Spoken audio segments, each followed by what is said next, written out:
Hello everyone, स्वागत है आपका हमारे चैनल पे। और आज है 1 जनवरी और हम लोग झारखंड के सेक्शन को कवर करते हैं। ठीक है, तो आइए इसी इसी के सीरीज में हम लोग देख रहे हैं। पहला जो है, एक और क्वेश्चन पूछा गया था कि जो भी झारखंड में मुख्यमंत्री बने हैं तो बीजेपी की पार्टी से कौन कौन बने हैं। तो पहला देख लीजिए, बीजेपी की पार्टी से बनने वाले हैं बाबूलाल मरांडी। पहला फैक्ट हो गया। दूसरा फैक्ट को देख लीजिए यहाँ पे, और कौन बने हैं, अर्जुन मुंडा। और तीसरा है रघुवर दास। ये तीनों जो है बीजेपी पार्टी से बन चुके हैं मुख्यमंत्री। थोड़ा सा देख लीजिए, अभी रघुवर दास जो है ना गवर्नर हैं उड़ीसा के। ठीक है, अर्जुन मुंडा जो है केंद्र में कैबिनेट मंत्री है और ये जो है जनजातीय विभाग या जनजातीय मंत्रालय को देख रहे हैं अभी ये। और बाबूलाल मरांडी जो है ये बीजेपी से पहले मुख्यमंत्री बने थे झारखंड के। तो ये तमाम फैक्ट को देखें। दूसरा हेडिंग दीजिएगा। दूसरा हेडिंग में क्या रहेगा हमारा, अभी जो है विधानसभा सीटें कितना झारखंड में। देखिए झारखंड में अभी विधानसभा जो सीट है 82 है। ठीक है, इसमें 81 जो है 81 निर्वाचित हो गए और एक जो है मनोनीत करके। लेकिन जो एंग्लो इंडिया को जो मनोनीत करते थे उसका प्रोविज़न जो है ख़त्म कर दिया है।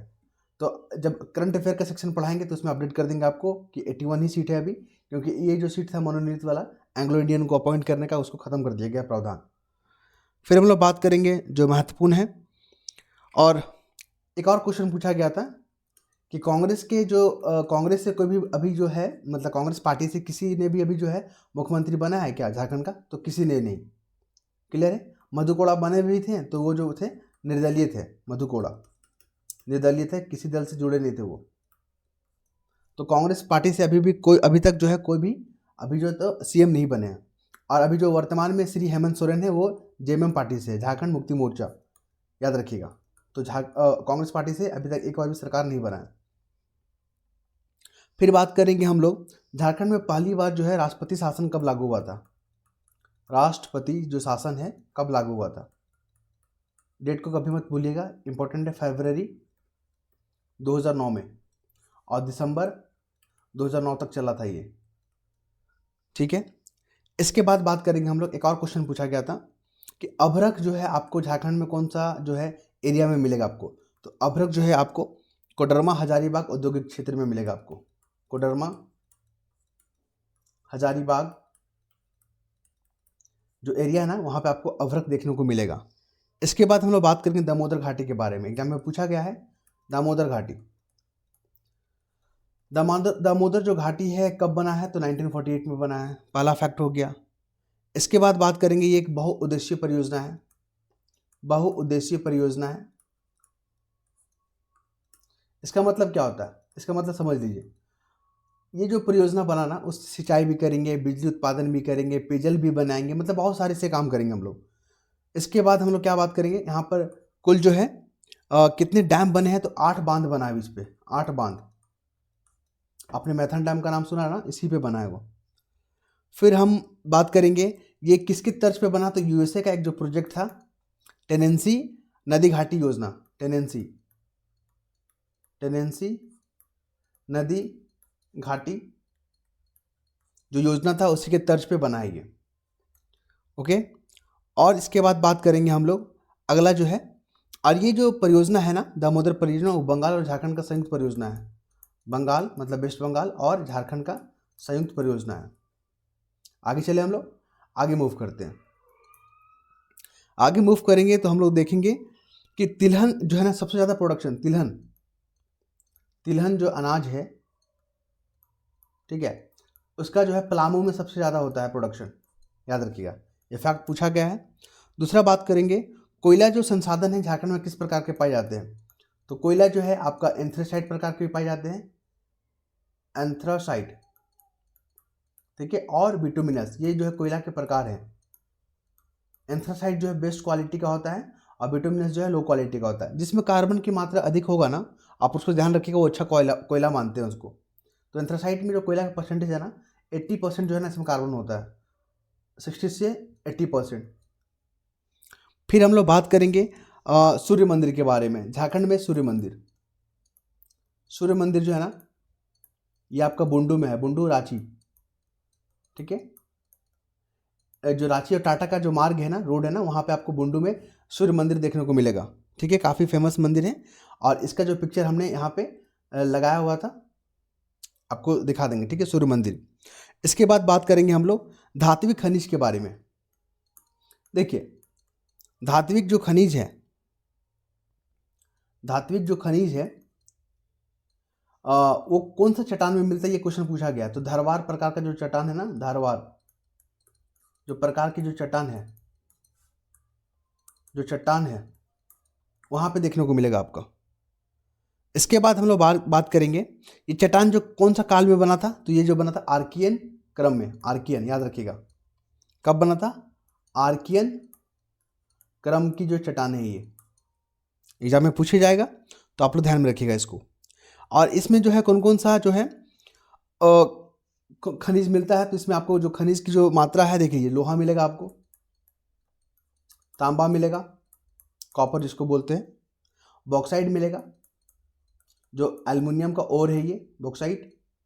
इसके बाद बात करें निकेल,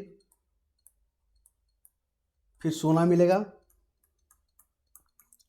फिर बात करेंगे मैग्नीज और चांदी।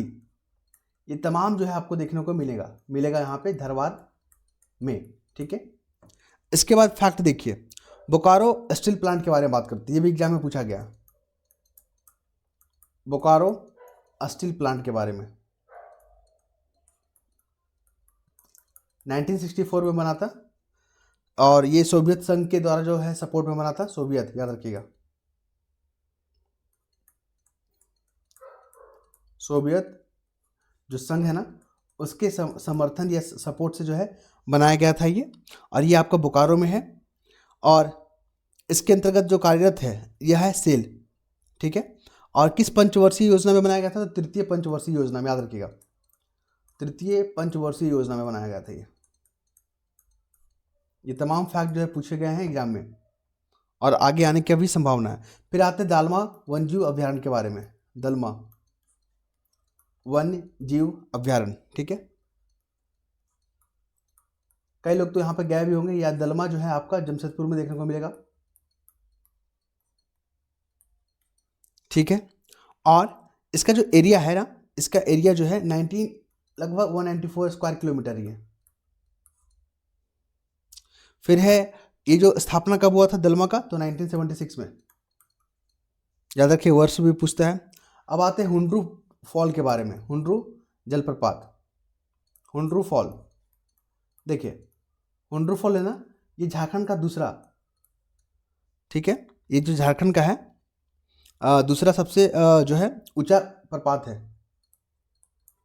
ऊंचा जल प्रपात है। तो आपके मन में क्वेश्चन होगा तो पहला कौन है, तो पहला है बूढ़ा घाट, जो वाटरफॉल है लातेहार डिस्ट्रिक्ट में, वो है, याद रखिएगा।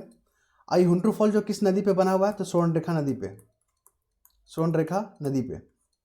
बहुत ही अच्छा दृश्य देखने को मिलेगा आपको। कभी हुंड्रू फॉल जाने का अगर आपको अवसर मिलता है तो जरूर जाइएगा। फिर हम लोग बात करेंगे अभी जो पिकनिक का जो माहौल चल रहा है जो है, अभी तो काफ़ी वहाँ पे टूरिस्ट लोग आए होंगे, लोकल भी और नेशनल भी, ठीक है।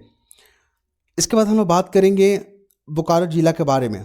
देखिए बोकारो जिला जो है बना था, बोकारो जो जिला बना है किससे बना है पता है आपको, धनबाद और गिरिडीह से मिलके बना था ये। धनबाद और गिरिडीह जिला की काट कर बनाया था, धनबाद को और गिरिडीह, याद रखिएगा। फैक्ट जो है पूछे जा सकते हैं, गिरिडीह, धनबाद और गिरिडीह से कटकर बनाया गया था ये आपका बोकारो को। और इसकी स्थापना जो है 1991 में हुआ था बोकारो का, क्लियर है। अब हम लोग बात करेंगे लुगु बुरु के बारे में। देखिए एग्जाम में पूछा गया लुगु बुरु क्या है, थोड़ा देख लीजिए, लुगु बुरु, ठीक है। लुगु बुरु ये जो है ना संथाल के फादर है, संथाल जो है संथाल के संस्थापक हैं ये, ठीक है। संथाल के क्या है, संस्थापक। एग्जाम में पूछा गया है लुगु बुरु कौन है, तो संथाल के संस्थापक पिता हैं ये। और ये जो संथाल ट्राइब है उनसे संबंधित है। इसके बाद बात करेंगे चतरा जिला के बारे में। देखिए चतरा जिला में एक नक्सली जो है ग्रुप था चतरा। नक्सली ग्रुप क्या है? MCC, Maoist communist centre. ये जो काफ़ी सक्रिय थे, यहाँ पे सक्रिय थे मतलब एक्टिव थे। तो ये न्यूज़ में पूछा गया था एमसीसी के बारे में। फिर बात करें धनबाद जिला के बारे में। धनबाद, देखिए धनबाद जिला जो है ना 1956 में बना था, 1956 में बना था, ठीक है। इसके बाद हम लोग बात करेंगे झारखंड का दुमका। देखिए दुमका जो जिला है ना वो आपका संथाल परगना में नहीं आता है। दुमका जो है संथाल परगना में नहीं आता है, याद रखिएगा, एग्जाम में पूछा गया है। तो इसमें कौन कौन सा आता है? तो देवघर, गोड्डा, पाकुड़, जामताड़ा और 2 और जिला, कुल जो 6 जिले इसके अंतर्गत आते हैं, लेकिन दुमका नहीं आता है, आप इसको याद रखिएगा। और संथाल परगना जो था ना 1855 में जो संथाल विद्रोह हुआ था और यहाँ पे नॉन रेगुलेशन जो है एक्ट को लागू किया था। नॉन रेगुलेशन मतलब जब ये विद्रोह हुआ था ना तो इसको शांत करने के लिए अंग्रेजों ने जो है नॉन रेगुलेशन एक्ट को पारित किया गया था। यहाँ पर कोई भी नियम लागू नहीं होगा, जिस तरह संथाल चाहते हैं उसी प्रकार का यहाँ पे नियम होगा। क्लियर है? तो आप इसको ध्यान में रखिएगा। इसके बाद बात करेंगे औद्योगिक विकास और खनन की दृष्टि से झारखंड का पूर्वी सिंहभूम। झारखंड का पूर्वी सिंहभूम के बारे में बात करेंगे। झारखंड का जो पूर्वी सिंहभूम जो डिस्ट्रिक्ट है उसके बारे में बात करेंगे। और ये जो है यहाँ पे अगर बात करें ना तो लो अयस्क बहुत ज़्यादा है। यहाँ पे लो अयस्क हो गया, यूरेनियम हो गया, टंगस्टन हो गया, ठीक है। ये तमाम खनिज आपको देखने को मिलेगा। फिर हम लोग बात करेंगे स्वर्णरेखा नदी के बारे में। स्वर्णरेखा नदी के बारे में सारे क्वेश्चन पूछे गए हैं स्वर्णरेखा नदी के बारे में। तो इसका जो बहाव है ना, इसका प्रभाव जो है ये पश्चिम से जो है दक्षिण पूर्वी दिशा की ओर बहती है। दक्षिण पूर्वी दिशा की ओर क्या बहती है? बहती है। तो एग्जाम में पूछा गया है इसका बहाव किस तरह है। तो ये तमाम फैक्ट थे। नेक्स्ट जो है हम लोग नेक्स्ट कंटेंट के साथ नेक्स्ट वीडियो में मिलेंगे। तब तक अपना ख्याल रखें। जय हिंद, जय भारत। अब थोड़ा सा हम लोग जो है साइंस के क्वेश्चन को भी देख लेते हैं, क्योंकि साइंस का क्वेश्चन जो है एग्ज़ाम में आपके पूछे गए हैं। तो हमने जो है सोचा झारखंड के साथ साइंस के भी क्वेश्चन को आपके साथ डिस्कस कर लूँ, क्योंकि ये क्वेश्चन आने वाले हैं। तो सबसे पहला जो क्वेश्चन हमने उठाया है, देखिए पानी के बारे में, वाटर को लेकर। पानी सभी पीते हैं इसको, अभी भी सब पी ही रहे होंगे। इसका केमिकल फार्मूला होता है H2O। क्लियर है? और यहाँ पे जो फैक्ट है इसका जो है ना तो कलर होता है, ठीक है, ना तो कलर होता है, ना तो स्वाद होता है इसका, ठीक है, और नहीं ये जो है कलर नहीं होता है, स्वाद नहीं होता और गंधहीन होता है, मतलब इसका कोई सुगंध भी नहीं होता है। ये क्वेश्चन पूछा गया था ये, तो हमने जो है आपके साथ शेयर कर दिया। इसका जो बॉइलिंग पॉइंट है ना, बॉइलिंग पॉइंट बोलते हैं कि कितने डिग्री सेल्सियस पे जो है ये बॉयल कर जाता है, तो 100 डिग्री सेल्सियस, इसको भी याद रखिएगा। और इसका pH वैल्यू पूछता है पानी का, तो 7 है। आपको पता ही ना स्केल होता है, यहाँ पे होता है 0 और यहाँ पे होता है 14, यहाँ पे होता है 7। अगर 7 है तो ये न्यूट्रल होता है, ना तो एसिड है ना तो बेस है, ठीक है, न्यूट्रल हो गया। 7 से कम वाला होता है एसिड और 7 से ज़्यादा वाला होता है बेस।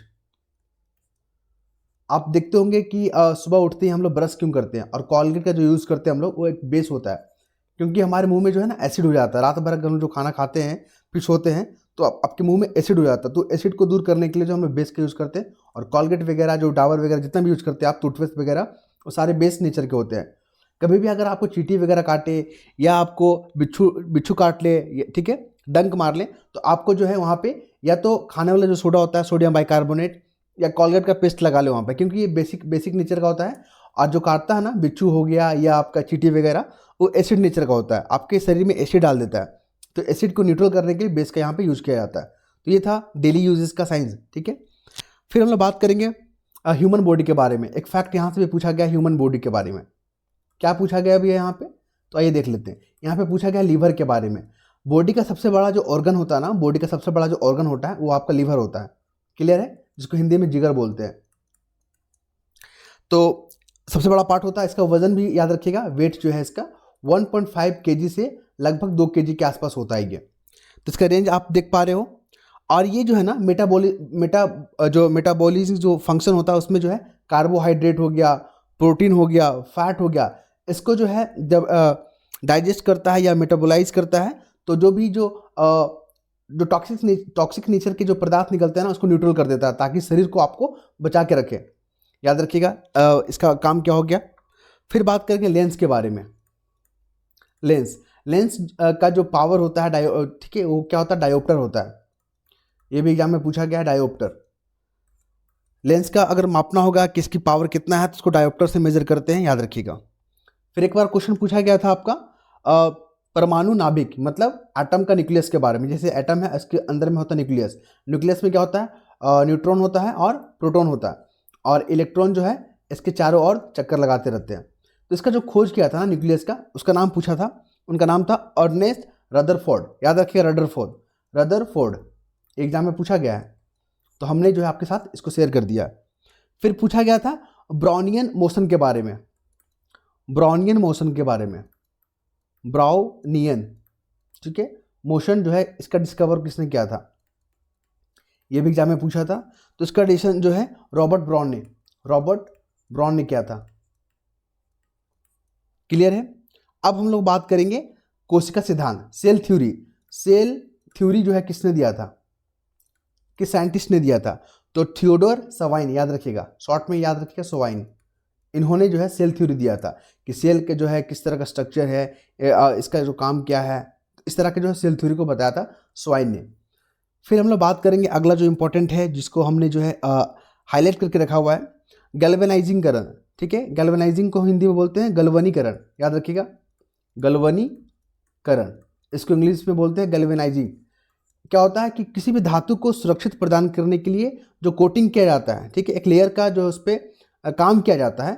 जैसे मान लीजिए रोड आपको पता ही ना, जंग लग जाता है तो उसको हम लोग ऊपर में एक लेयर चढ़ा देते हैं, उसी को बोलते हैं गैल्वेनाइजिंग। ठीक है, तो गैल्वेनाइजिंग जो है धातु को प्रोटेक्शन करने के लिए एक जो है प्रक्रिया है, ताकि धातु जो है संरक्षण ना हो पाए। और ये जो है जो जंग लग जाता है ना, आपने देखा होगा कि जंग लग जाने से लोहा का वजन बढ़ जाता है, तो होता है फेरिक ऑक्साइड। याद रखिएगा, फेरिक ऑक्साइड मतलब जंग का जो फॉर्मूला होता है ना, वो फेरिक ऑक्साइड होता है, क्योंकि हवा, नमी और पानी से जो है ना वो रिएक्शन कर जाता है हमारा धातु, और इस तरह का जो है आपका केमिकल फॉर्मूला बन जाता है। फिर हम लोग बात करेंगे धरती की संरचना का अध्ययन। एक और क्वेश्चन पूछा था कि जो धरती है हमारा, जिसपे आपका पैर रखा हुआ है, धरती की जो संरचना है, उसके अध्ययन को क्या बोलते हैं, तो उसके अध्ययन को बोलते हैं भूगर्भ शास्त्र या जियोलॉजी बोलते हैं इसको। ठीक है, जियोलॉजी। और विषाणु के अध्ययन को क्या बोलते हैं, आप देख रहे हो कोविड-19 जो है फिर से एक्टिव हो रहा है ना, कोविड-19 तो फिर से एक्टिव हो रहा है, उसका मल्टी रूप देखने को मिल रहा है, JN1 करके न्यूज़ में आ रहा है। तो विषाणु का जो स्टडी करते हैं, ठीक है, उसको क्या बोलते हैं, वायरोलॉजी बोलते हैं। ठीक है, क्या बोलते हैं, वायरोलॉजी। यही सब टर्मिनोलॉजी जो एग्जाम में पूछता है साइंस पोर्शन में। लोगों को लगता है कि साइंस बहुत हार्ड है, हार्ड बिल्कुल नहीं है। आप थोड़े थोड़े से कॉन्सेप्ट को समझ लें, सिंपल कॉन्सेप्ट को समझ लें। देखिए, सारे क्वेश्चन को अटेम्प्ट नहीं करना। अगर 20 क्वेश्चन में अगर आप 16 से 17 भी अटेम्प्ट कर लेते हैं ना, वो आपका बेस्ट परफॉर्मेंस होगा। कोई होंगे दिग्गज लोग जो 20 का 20 अटेम्प्ट करते हैं, लेकिन मैं एवरेज की बात कर रहा हूँ। ठीक है, फिर हम लोग बात करेंगे अगला क्वेश्चन जो है, एक होता है बोनसाई टर्म। आपको न्यूज़ देखने में मिला था। बोनसाई क्या होता है, बोनसाई देखिए, एक जापानी शब्द है। बोनसाई है चाइना शब्द, लेकिन इसको जो प्रोनाउंसिएशन जिसको फेमस किया वो जापानी किया था। देखिए, आप नर्सरी में जाते तो छोटे, आपने देखा होगा कि एक बहुत छोटा सा पौधा मतलब पेड़ जो है वो बहुत विशाल तरफ में दिखता है। बरगद का वृक्ष जो है ना छोटा फॉर्म में दिखेगा और पूरा डेवलप रहता है ना। तो उसी को, उस टेक्नोलॉजी को बोलते हैं बोनसाई। मतलब बौने रूप में जो है पौधे को विकसित किया जा रहा है। तो इस शब्द को याद रखिएगा, एग्जाम में पूछा गया है झारखंड में, तो आने वाले एग्जाम में फिर से रिपीट कर सकता है। हीलियम एक ऐसा जो सबस्टांस है, हीलियम जो गैस है, वो ऑक्सीजन के साथ जो है ना रिएक्शन नहीं करता है, याद रखिएगा, और बिल्कुल नहीं करता है। और हीलियम ऑक्सीजन का जो है ना मिश्रण नहीं करता। और हीलियम जो है ऑक्सीजन का जो मिश्रण है, आपका जो समुद्र के जो गोताखोर है ना, वो लोग जो है सांस लेने के लिए यूज़ करते हैं इसका। फिर हम लोग बात करेंगे चेचक के बारे में। इसका जो वैक्सीन का खोज किया था ना एडवर्ड जेनर, चेचक जो रोग था, डिसीज है, उसके जो वैक्सीन का जो खोज किए थे एडवर्ड जेनर ने किया था। कई बार कॉम्पिटेटिव एग्जाम में ये पूछा गया है, तो आपके साथ मैंने शेयर किया। देखिए बेरी जो रोग होता है ना, ये भी पूछा गया है। बेरी रोग ये थायमिन की कमी से हुआ है, ठीक है, थायमिन की कमी से, मतलब विटामिन B1 हो गया थायमिन, विटामिन B1 को ही थायमिन बोलता है, इसकी कमी से बेरी रोग होता है। क्लियर है। फिर हम लोग बात करेंगे सोना के बारे में, गोल्ड के बारे में। गोल्ड जो है ना लचीला होता है, आघात्य वर्धन होता है, तन्य होता है। तन्य मतलब इसको आप खींच के लंबा कर सकते हो, इसको पीट के चदरा की तरह बना सकते हो, इसको आघात वर्ध्य बोलते हैं इसको हिंदी में, ठीक है। तो गोल्ड का ये प्रॉपर्टी है, आप इसको ध्यान में रखिएगा। और ये विद्युत का कुचालक भी है, सॉरी माफ कीजिएगा, विद्युत का सुचालक है, मतलब इलेक्ट्रिसिटी यहाँ से पास करेगा। और हीट का भी जो है ये एक गुड कंडक्टर है। फिर हम लोग बात करेंगे होलोग्राम का। देखिए होलोग्राम क्या होता है, आप कोई बुक खरीदते हैं मार्केट से, तो आपने देखा होगा एक स्टिकर लगा होता है चमकीले कलर का, उसी को बोलते हैं होलोग्राम, ठीक है। तो इसके जो आविष्कारक हैं उनका नाम बताइए। तो डेनिस गेबर, याद रखिएगा, डेनिस गेबर। जेसीसी एग्जाम में पूछा गया है, क्योंकि जेसीसी सिर्फ सीजीएल एग्जाम नहीं कंडक्ट करवाती है, वो बहुत सारे एग्जाम को कंडक्ट करवाती है, और उन्हीं एग्जाम में जो है ये क्वेश्चन पूछा गया है, डेनिस गेबर, याद रखिएगा। इसके बाद हम लोग बात करेंगे HUF का फुल फॉर्म। HUF का फुल फॉर्म पूछा गया है। तो HUF का होता है अल्ट्रा हाई फ्रीक्वेंसी, ठीक है, अल्ट्रा हाई फ्रीक्वेंसी, ठीक है, अल्ट्रा हाई फ्रीक्वेंसी। इसका रेंज पूछा था, तो इसका जो रेंज है ना 300 मेगा हर्ट्ज से लेकर कितना है 3 गीगा हर्ट्ज। इसके बाद हम लोग बात करेंगे शुक्र ग्रह के बारे में। शुक्र प्लैनेट शुक्र ग्रह, ये सबसे चमकीला ग्रह है, चमकीला है ये, और ये पृथ्वी के लगभग बराबर है, पृथ्वी की तरह ही दिखती है, इसको जुड़वा बहन भी बोलते हैं, इसको जुड़वा बहन। क्लियर है। और यहाँ पर आपको इसका वायुमंडल में जो है 97% कार्बन डाइऑक्साइड भरा हुआ है। इसका अगर वायुमंडल देखेंगे ना तो कार्बन डाइऑक्साइड भरा हुआ है 97%। फिर बात करेंगे कीड़ों का अध्ययन। आपने कीट देखा ना, कीड़ा देखा हो ना, उसके अध्ययन को क्या बोलते हैं, उसके स्टडी को क्या बोलते हैं, कोई शब्द होगा ना उसको बोलते हैं कीटलॉजी या कीट विज्ञान बोलते हैं इसको हिंदी में, कीट विज्ञान हो गया। और इसके बाद हम लोग बात करेंगे पैरासाइट के बारे में। पैरासाइट जिसको हिंदी में बोलते हैं परजीवी, ऐसा जीव जो जिंदा रहने के लिए किसी जीवित प्राणी में है, जैसा उसको पैरासाइट बोलते हैं। क्लियर है। और पैरासाइट जो है ना आपके मैकेनिज्म का यूज़ करेगा, आपके रिसोर्स का यूज़ करेगा, वो अपना मैकेनिज्म वगैरह कुछ आपके साथ शेयर नहीं करेगा, तो आप इसको ध्यान में रखिएगा। तो ये था हमारा जो है साइंस के क्वेश्चन को आपके साथ डिस्कस किए। नेक्स्ट वीडियो में जो है इसी तरह कंटेंट के साथ आपके सामने आएंगे। धन्यवाद।